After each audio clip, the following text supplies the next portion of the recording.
ఆదివాసులను నక్సలైట్లను అణచివేయాలనే దురుద్దేశంతో తీసుకొచ్చిన ఆపరేషన్ కగార్ సరైంది కాదని మాజీ ఎంపీపీ బాలకృష్ణ తెలిపారు.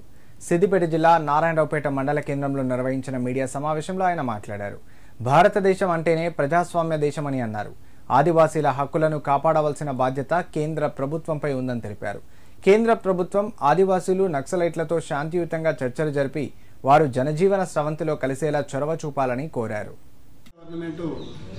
ఆదివాసీలను నక్సలైట్లను అణిసివేయాలనేటువంటి దురుద్దేశంతో వాళ్ళు చేస్తున్నటువంటి కాగారైనటువంటిది ఏదైతే తీసుకొచ్చారో అది సరి అయినటువంటి పద్ధతి కాదు.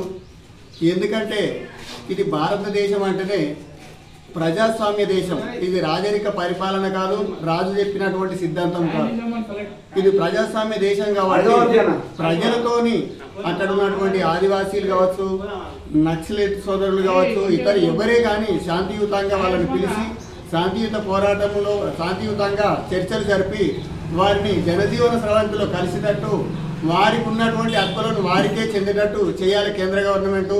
ఎందుకంటే ఏమన్నంటే నక్సలైట్లను మీరు వాళ్ళకి ఏదో సహకరిస్తున్నటువంటి ఉద్దేశంతో వారికి అండగా మీరు నిలబడుతున్నటువంటి ఉద్దేశంతో వారిని ఆదివాసీలను కూడా అణిసివేయడం కరెక్ట్ కాదు. గిరిజనులు అనేటోళ్ళు కొండ ప్రాంతాలనే జీవన ఉపాధి వాళ్ళు సాగిస్తుంటారు.